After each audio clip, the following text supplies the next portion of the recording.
Hello, and welcome to Conversations from the World of Allergy, a podcast produced by the American Academy of Allergy, Asthma, and Immunology. I'm your host, Dave Stukas. I'm a board-certified allergist and immunologist and serve as a social media medical editor for the Academy. Our podcast series will use different formats to interview thought leaders from the world of allergy and immunology. This podcast is not intended to provide any individual medical advice to our listeners. We do hope that our conversations provide evidence-based information. Any questions pertaining to one's own health should always be discussed with their personal physician. The Find an Allergist search engine on the Academy website is a useful tool to locate a listing of board certified allergists in your area. Finally, use of this audio program is subject to the American Academy of Allergy, Asthma, and Immunology Terms of Use Agreement, which you can find at www.aaai.org. Today's edition of our Conversations from the World of Allergy podcast series welcomes a very special guest to help us better understand the current state of affairs surrounding the COVID-19 pandemic. We are honored to have Dr. Peter Hotez join us for today's episode. In case you have not seen or heard Dr. Hotez lately, he has become one of the world's foremost experts on the COVID-19 pandemic, and in particular, regarding how we communicate information to the general public. Dr. Hotez is the Dean for the National School of Tropical Medicine and professor in the departments of pediatrics and molecular virology and microbiology at Baylor College of Medicine in Houston, Texas. I could spend the entire episode discussing Dr. Hotez's accolades and research accomplishments surrounding vaccine development and delivery, but we have a lot to cover in our limited time together. Suffice it to say, we have the perfect guest to discuss today's topic. Dr. Hotez, thank you so much for taking the time to chat and welcome to the show. Oh, I appreciate the opportunity. Thanks so much. And I can't tell you how many students I advise to go in, medical students to go into allergy and immunology. We need more. It's such an important field and such an interesting field. Oh, well, thank you. We appreciate that. well, I you've almost been did it myself because I'm interested in vaccines and then went for the infectious disease route, but I could have easily gone into allergy and immunology. As you know, there's so much overlap, and we always really enjoy. Well, we hope not to share patients with you, but whenever we do, it's always leads to fascinating conversations. You've been extensively involved in communicating various aspects of the pandemic to the general public, and are a regular guest on national and global networks. Did you do a lot of these appearances prior to the pandemic, or is this really a new avenue for you? Well, I've done some in the past. I often joke in the past whenever you see me for a series of nights on TV, something bad is happening. So, I'd be out there around H1N1 pandemic flu back in 2009, and then over when Ebola emerged in Dallas, Texas, there I was again, and then Zika in 2016. But of course, this has taken it to a whole new level in this last year and a half. Oh, well, maybe in the future we can just have you on just to talk about life in general, perhaps when things have calmed That down. that that that would be good. It's an interesting life I've had as a vaccine scientist and doing pediatric infectious disease and developing vaccines, but also keeping that foot firmly planted in public engagement. And I do think the science, being a scientist, also does reinforce it. They are kind of parallel activities. I find both meaningful, and in my own mind, they reinforce each other. But it's and times like this when we're trying to accelerate our COVID vaccine in India and Indonesia and elsewhere, being on Zoom calls early in the morning, late at night with Asia, and then doing early morning, late at night on the cable news channels. It's been quite incredible for the last 18 months. Oh my gosh, I can only imagine. Where do you think your passion comes from in regards to not only the current pandemic, but just infectious disease in general? Actually, I knew I wanted to study parasitic and tropical diseases ever since I was a kid. Believe it or not, read like many listening to this, read Microbe Hunters as a kid and was fascinated with maps, and the confluence of it became tropical diseases. So I even went to Yale as an undergraduate to work in a lab on African sleeping sickness and with Curtis Patton and Frank Richards, and then did my MD PhD at Rockefeller and Cornell because they gave me the opportunity to really they were at that time they were just starting to clone genes, and it was a brand new science of molecular biology in the early 80s, and I wanted to apply it to the study of parasites. So that part I've wanted to do since forever. I think the more late adult onset affectation is the public engagement. Mm. And that also is an interesting story. So I became microbiology chair at George Washington. I was in pediatric infectious disease at Yale, took over a basic science department, And being in Washington, at that time in the early 2000s, being in Rome at the height of the Roman Empire, I thought this was an opportunity to do some big picture things in policy. And at that time, the Millennium Development Goals came out, and all the diseases that I was interested in, like schistosomiasis and hookworm and Chagas disease, were labeled other diseases. And I said, this isn't going to go anywhere. So I actually began lobbying, not lobbying, but speaking to members of Congress and the White House with colleagues from the UK to advocate for this concept of neglected tropical diseases. And that's when I realized I had a voice that was effective, and I loved it, and I love doing both, and it's been that way ever since. And then the next generation of that was when I wrote the book Vaccines Did Not Cause Rachel's Autism, about my youngest daughter, and became kind of public enemy number one with the anti-vaccine groups. They started calling me the OG villain, which I had to look up, the original gangster villain. So Dave, you've invited the original gangster villain onto this podcast here, and I thought that in itself was quite interesting. So I started writing about, advocating for vaccines and what it meant to go up against anti-science groups. And of course, this thing has blown up entirely in the last year. No, absolutely. And you've had a front row seat to really a changing sort of paradigm of how people receive their information and all the misinformation. And just I'd love to hear your comments on what's happened in recent years that has led to just an increasingly widespread distrust of science and medical experts in general. I mean, you're living this every day. Well, I wrote this article that I really enjoyed writing for the Journal of Clinical Investigation on the history of anti-vaccine, anti-science movements in the US, and this whole story of health freedom, medical freedom. Where did that come from? It turns out there was always an ebb and flow of it ever since the time of Andrew Jackson. And Benjamin Rush, for instance, was a very ardent champion of this concept of health freedom, medical freedom, and he actually resisted qualification certification for physicians. And but I think the game changer, of course, is back then there was nothing called the internet and social media, and that's had a huge amplifying effect. And now you're seeing, the Health and Human Department of Health and Human Services and the Surgeon General sort of going after Facebook and other social media platforms. And I understand that, but one of the things I say is, that's the vehicle and it's important, but nobody really likes to talk about the sources of the disinformation. And I think this is the one thing that I've been writing about all year is it's not coming from mom and pop groups, grassroots groups. These are well organized, well funded entities, and they go into three major buckets. In fact, I wrote a piece for the Daily Beast called "The Triple-Headed Monster," and one of them is the Center for Countering Digital Hate. It's amazing you have to have an organization called the Center for Countering Digital Hate. Identifies 12 non-governmental groups that are putting out 65% of the anti-vaccine information. They call them the disinformation dozen, and I think that's very important. But they stop there. What I take it is one step further and say, look, we just cannot ignore the partisan divide that's happened in this country, and the low vaccination rates clearly reflect conservative Republican strongholds. And that's the part, as academics or as physicians or physician scientists, nobody's very comfortable talking about, and neither am I, right? As all of our medical and scientific training says, you're not supposed to talk about Republicans and Democrats and liberals or conservatives. That's We're supposed to be above it. But what I've said is, look, it's not that I'm tying this to politics. The bad guys have adopted anti-science as part of the political platform on the right, and it's up to us to disentangle it. And that's a very hard conversation to have.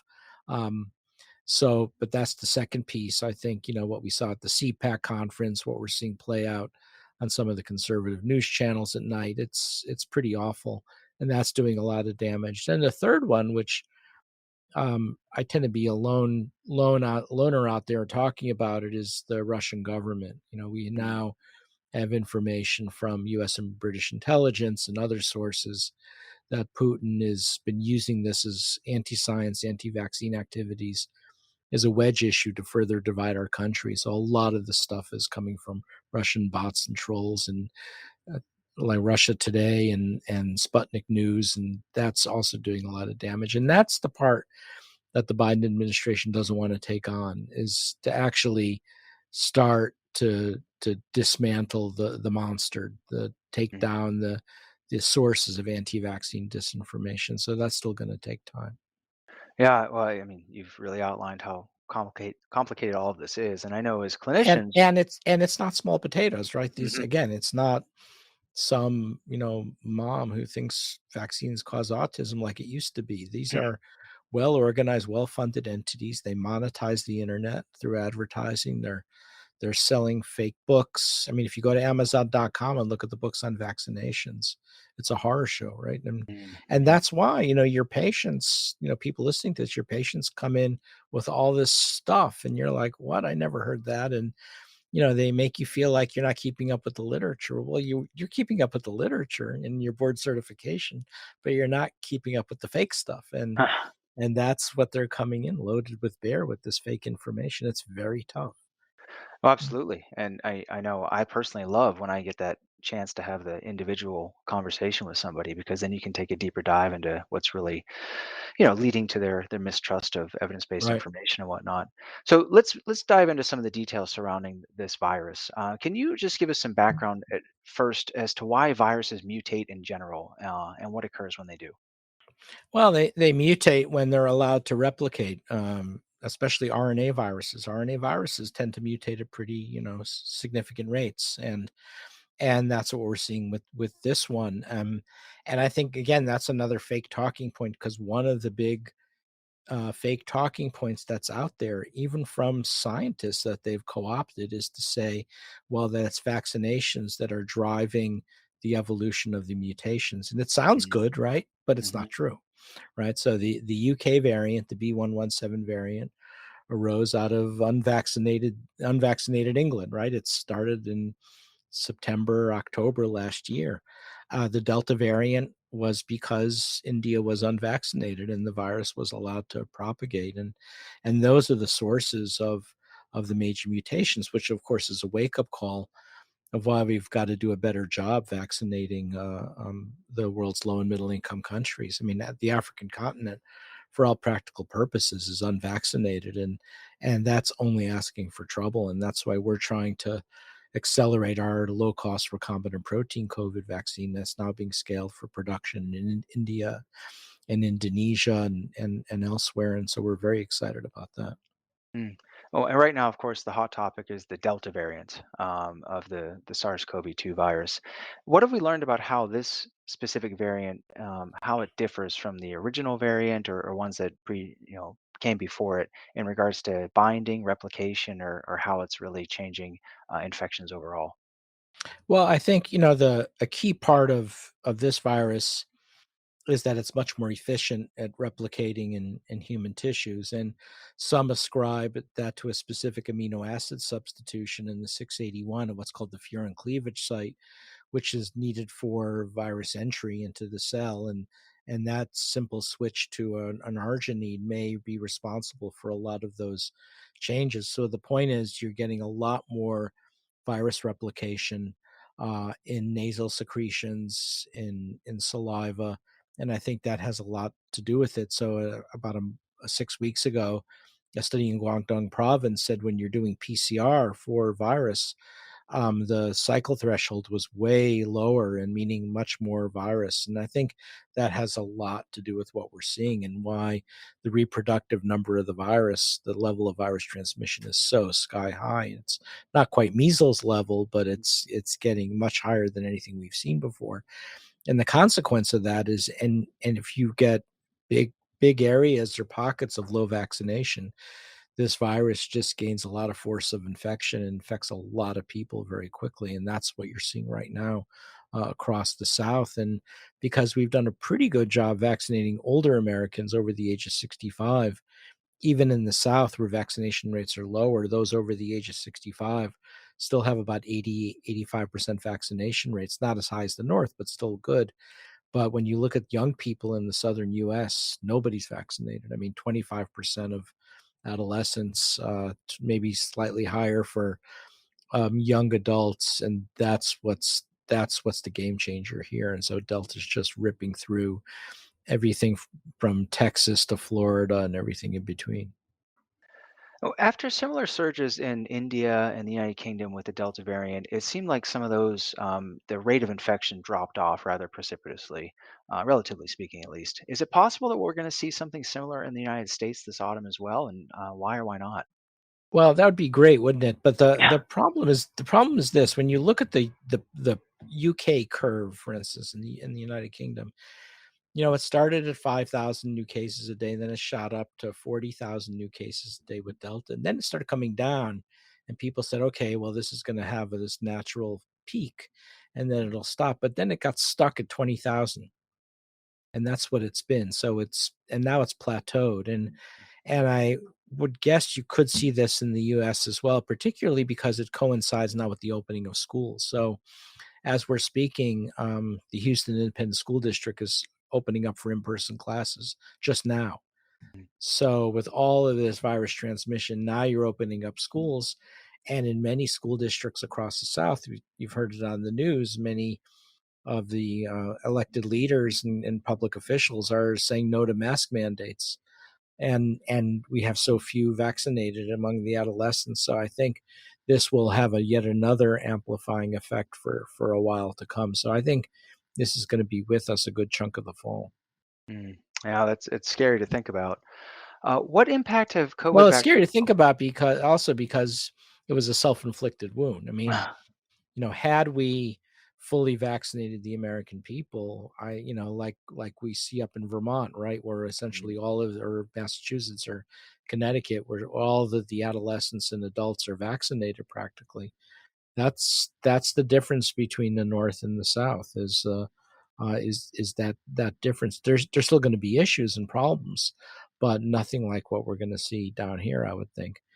It also depends on how much waning immunity is really a problem, and also how quickly we can get those third immunizations into people. That will also affect things. Mm-hmm. Yeah, I definitely want to get back to that in just a second, but I would love to hear you tell our listeners what impact the COVID vaccines have had on the trajectory of the pandemic, and really where do we stand right now in regards to who's at highest risk for severe illness? Well, we were on a good trajectory going into March and April and May, and then everything stopped. So I think the biggest impact so far is we've done well vaccinating those 65 and older. So the deaths won't go as high. We won't get the 3,000 deaths per day like we had in January, but we're at 1,000 deaths per day. So, I think this narrative that is exclusively those over the age of 65 who lose their lives from COVID, we know that's not true. And so we're seeing a lot of younger people going into hospitals, into intensive care units, and unfortunately losing their lives. So 1,000 deaths per day, if you told us that, a year ago, we'd say, oh my God, 1,000 deaths per day. And that's where we're at again. So, I think in terms of the trajectory, what we're seeing are marked regional differences. Northeast is looking pretty strong, parts of the West Coast, but then you go into the South and then now creeping up into the Ohio River Valley and then going west across Texas. It's looking pretty dire right now.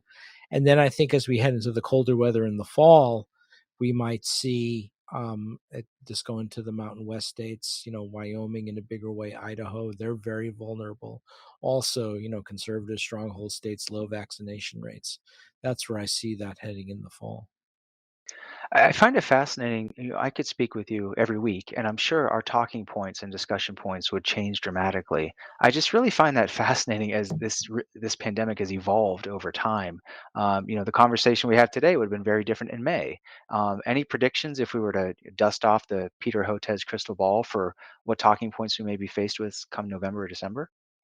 Well, I'm hoping we'll get closer to full vaccination. And, in theory, we can still vaccinate our way out of this if we can just overcome the staunch opposition to vaccination. And you're right, keeping up with this has been really tough. And and it's not. And one of the things that I do, people that and that we all do is, I'm talking to colleagues. You can't get it all from preprint servers and published papers. So one of the things that I do, which I really love, is every Friday, I do an informal Zoom call with Mike Osterholm and Stephen Hahn for the FDA. We've been talking to all year. People like Peggy Hamburg and Benny Heaton from the Gates Foundation, and I just learned, and Eric Topol, who's amazing at Mhm. Scripps. So I learned so much from them, and we all have different passions, and we all emphasize different things, and that I find really helpful. And we've been doing other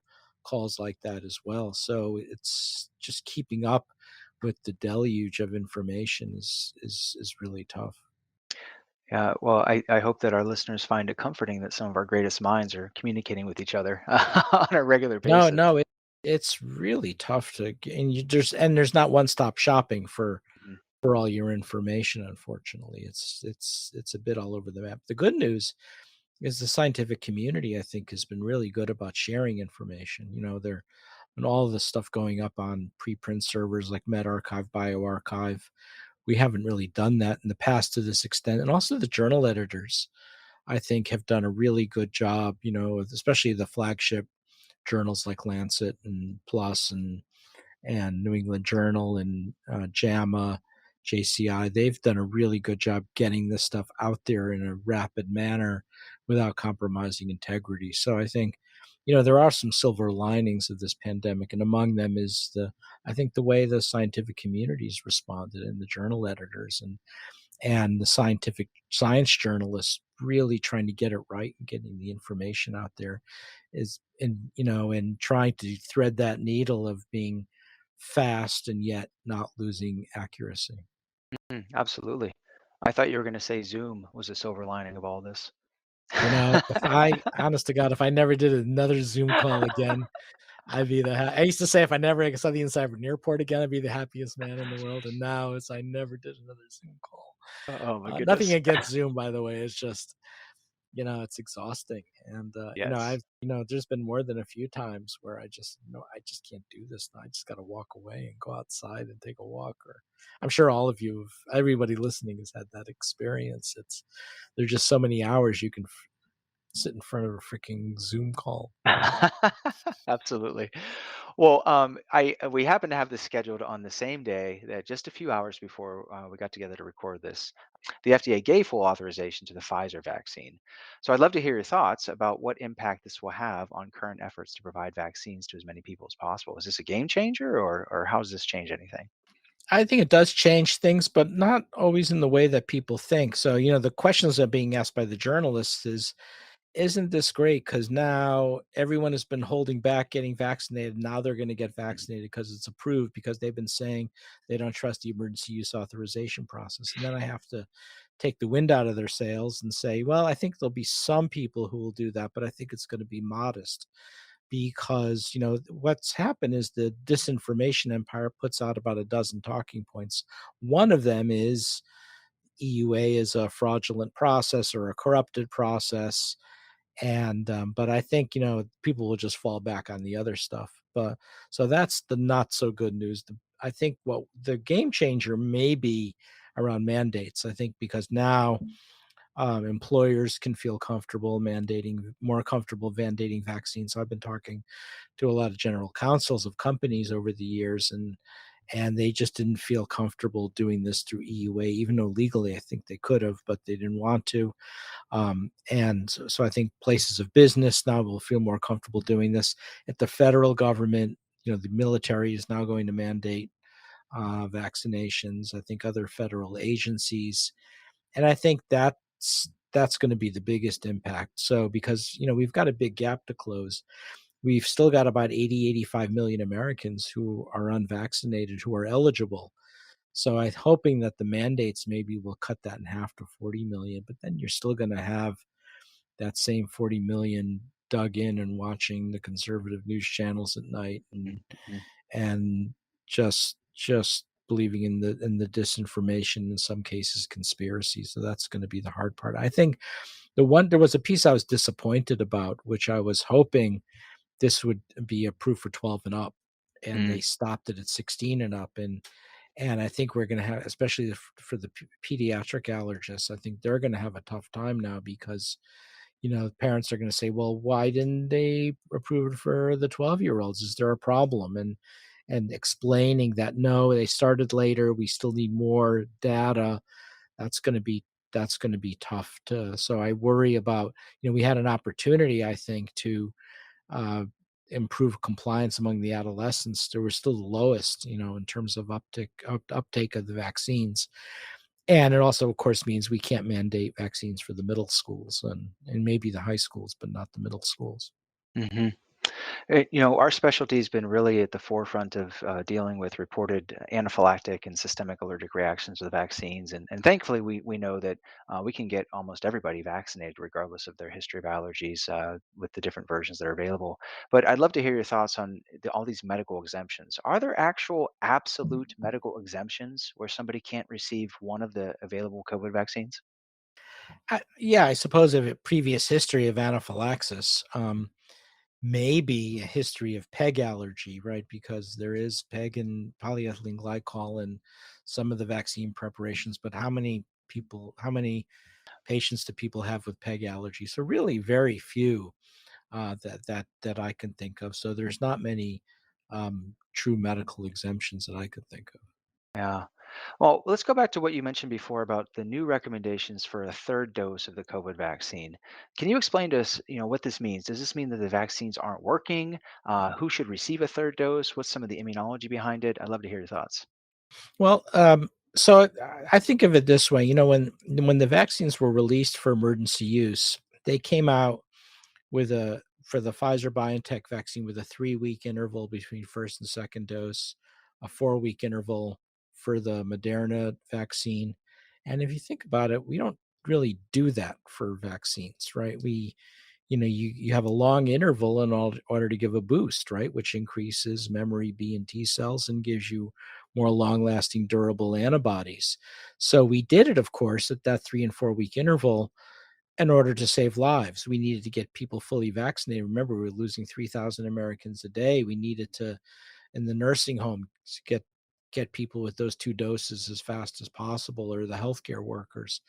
And it worked. I think it saved a lot of lives, but I think it came with a trade-off, knowing that we would see declines in antibody titers. We didn't know for sure because it was a new mRNA technology, but looking at other vaccines, I mean, look at what we do for our diphtheria, tetanus, pertussis vaccine, or an activated polio vaccine, or Haemophilus influenza type B. We give a series of rapid immunizations, maybe 8 weeks apart, and then we wait, and then we give a big boost, a boost maybe a year later, and that's how you maximize durability and amplitude of protection.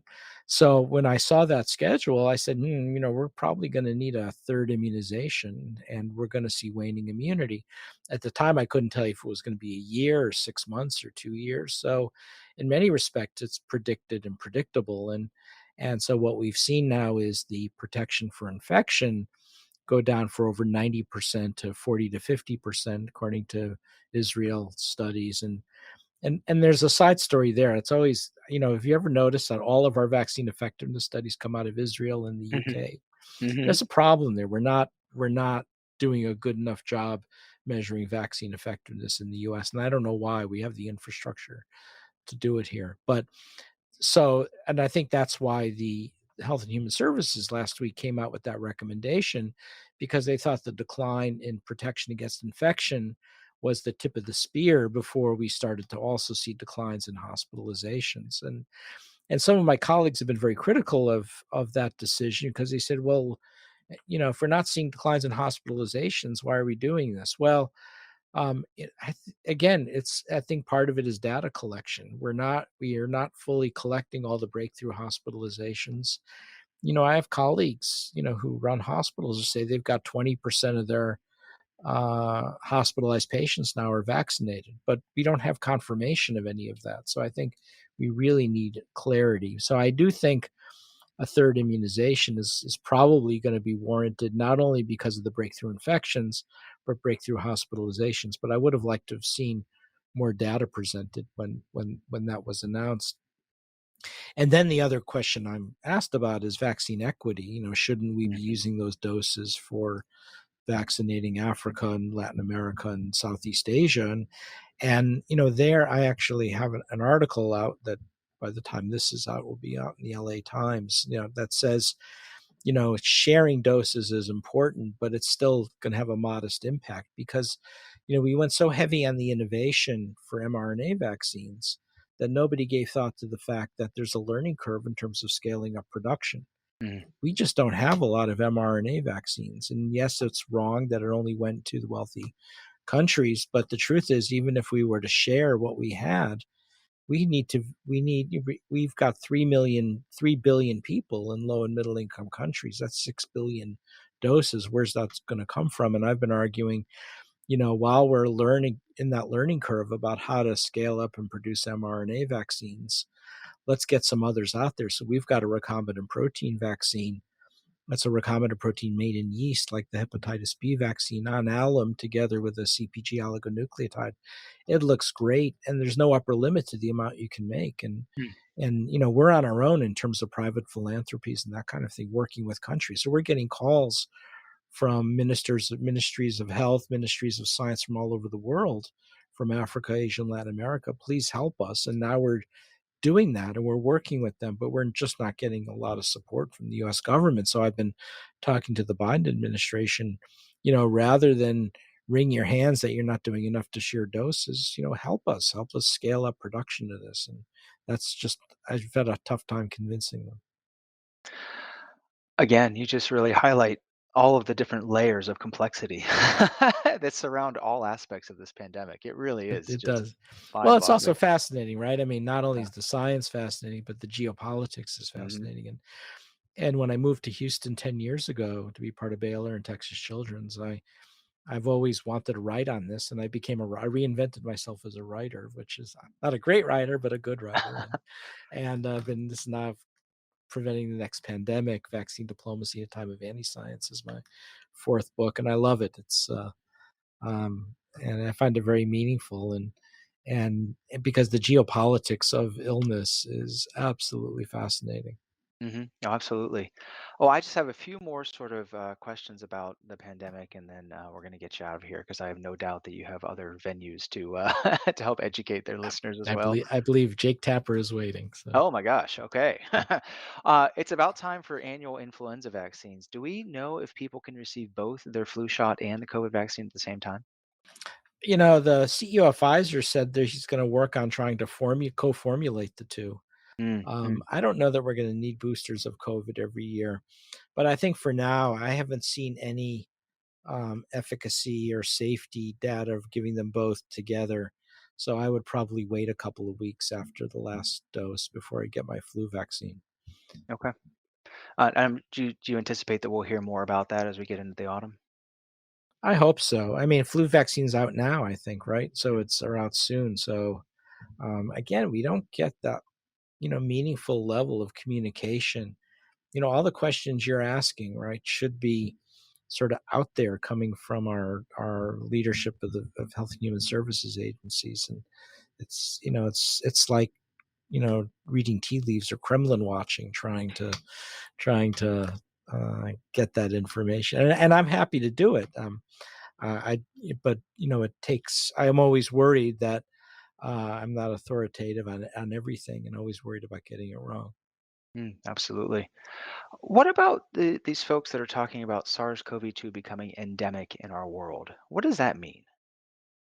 Well, I think what they're talking about is it continues to circulate like other upper respiratory coronaviruses. And yes, that I think it's possible, but I also, say we don't have to necessarily concede yet. Let's still try to accelerate vaccinating the world, especially if we can get high levels of virus neutralizing antibody up there. I think it does halt asymptomatic infection as well. So I'm still of the mindset, let's be more aggressive with vaccinating everybody. And but again, with a high reproductive number like that, look at measles, right? It's got a reproductive number of 12 to 18. You got to get to 90-95% vaccination coverage. We're probably going to need something like that as well. But the point is, it is achievable, but there has to be that commitment, that political commitment. And certainly in some of the states in the US, that's not there. Absolutely. Well, as we wrap up here, I just have a couple of more questions, and I'd like to shift gears, if I may, and just start by asking. You're very active on social media, despite all of your other media appearances and writing books and everything else. Where can our listeners find you? Well, I do have a Twitter handle at Peter Hotez. And yeah, social media, I always have mixed feelings about. I usually Mhm. do it to get my papers out there. And but what's happened is I've noticed is things I put out there, the journalists often read it and come and find me for Mhm. follow up, and so that is interesting. I also have a bit of a website, peterhotez.org, one word, which has some of my writings and books and things. And um, but this is all part of the public engagement process, and I've always enjoyed it. It's become a little bit concerning now with all of the aggression Mhm. that's out there now, especially the stuff from the political extremist groups on the right and the QAnon stuff. I mean, no one likes to get an email saying an army of patriots is going to hunt you down, and I'm looking at this and I'm saying, well, why do you need an army of patriots? It's just me and Anne and Rachel and the cat. I would think one patriot is more than enough. Most you'll need two patriots, right? But you don't need a whole army of patriots. Well, I guess it You depends on get the. into some dark humor like that. It is very concerning, the level of anti-science aggression. Mhm. And it's one thing, for to have an anti-vaccine movement. I think the other game changer is the targeting of scientists, and of course they go after Tony Fauci, and but they go after me in a big way. And I even have the governor of Florida going after me on Fox News, and I'm thinking, what's going on here? It's not even my state. Going after scientists. I've never seen before. And maybe some of the climate change guys, are more familiar with it. But for biomedical scientists, that I hadn't seen before. And it's a dark moment in American history, and I hope it lifts, because that would be very concerning as well. Absolutely. And you are a very big target, unfortunately, because of all that you do. And so I'd like to ask if you'd mind sharing how you take breaks from everything. I can only imagine how stressful your daily schedule must seem. You seem to turn 24 hours into 36. So, Yeah, no, it's true. Well, fortunately, Anne, puts up with it, so that can't be easy. And we've been married now for almost 35 years, and she's still hanging in there with me. I think she's been supportive because she realizes that there's a gap. And she was the one who reminded me, this is why I got my MD and PhD, right? To save the world. And I've been working on, we were working mostly on parasitic disease vaccines about 10 years ago. We adopted a coronavirus vaccine program because they were orphaned. And here I am, an MD PhD, been working on coronavirus for 10 years, and there's not that many that are willing to speak out. And so this is the time to do it. And I think the hardest part, though, for me has been the aggression, and actually having to disentangle the anti-science, especially when you had last year around March, April, when you saw the disinformation campaign coming out of the White House. And because I've been going up against anti-vaccine groups for so many years, I had not only become an expert in vaccines, but also anti-vaccines and Mhm. anti-science disinformation. And so I was one of the first to call it out on the cable news channels, and not because I'm so brilliant, just because I'd been going up against it for so many years. And that I would never forget the conversation I had with Anne. And I said, "What do you do? You're not supposed to talk about Republicans and start going after people in the West Wing." She said, "Well, you don't want to be in a situation a year from now where so many Americans have died from COVID and you didn't do all you could to save lives." And that's what pushed me out to do that, and been doing it ever since. And I hope history treats me well, because there's no roadmap here, right? It's all seat of the pants. And hope what I'm doing is helping. Well, On behalf of our listeners, we appreciate all that you do, and it doesn't sound like you have time to get into the sourdough bread baking craze or anything like that, unfortunately. But if I may ask one last question, when you finally get to take a break, and hopefully when the pandemic is started to resolve, and hopefully it's not that far in the future, where are you most looking forward to visiting, and why? Well, for our 30th anniversary, Anne loves crashing waves. That's her thing. So we went to the Oregon coast that I'd never been, and it's so gorgeous. And so I wouldn't mind going to a place like that and seeing some crashing waves, maybe Ireland or or Scotland or something, or even Western Canada or up in the Atlantic provinces, something like that, where there's a lot of crashing waves. That's the aspirational goal. I don't miss the travel on a regular basis. I'm usually in the UK at least once a year because I've got so many good British colleagues, and what I do is of great interest to British science, and so I do miss those visits as well. And so I think that's something I'm looking forward to. Um, but I mean, we're very excited. I think though, even though I'm exhausted, I'm finding this meaningful, right? I think that's true for all of us, right? We want to feel like we're making a difference in the world.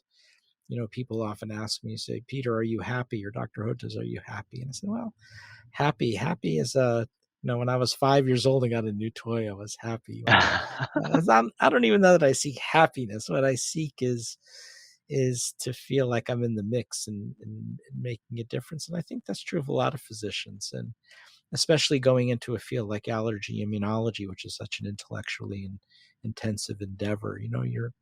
Your goal is to do things that are meaningful, and the allergist immunologists have made such a huge contribution to this pandemic. And you're all, in my view, you're all unsung heroes. Many of you are sung, but many of you are unsung as well. So thank you for all your great work. Well, right back at you, Dr. Hotez. We really can't thank you enough for taking the time to be with us today. And this was, I think, is going to be very helpful for all of our listeners. Before we depart, and please pass along my regards to Mr. Tapper as well. Is there anything else you'd like to add? No, that's it. I just think everybody's working hard. Everyone's exhausted. These are still scary times. I thought and everyone is profoundly disappointed, right? I think many of us, that including me, that we'd be in a better place had we fully vaccinated everybody. But this time will get better as well, and it's just going to take a little bit longer. And your expertise on the immunology of COVID and vaccines is helping so many people, and this is your time to make a difference, and that's what you're doing. Thank you again. Thank you. We hope you enjoyed listening to today's episode. Please visit www.aaai.org for show notes and any pertinent links from today's conversation. If you like the show, please take a moment to subscribe to our podcast through Apple Podcasts, Google Podcasts, or Spotify so you can receive new episodes in the future. Thank you again for listening.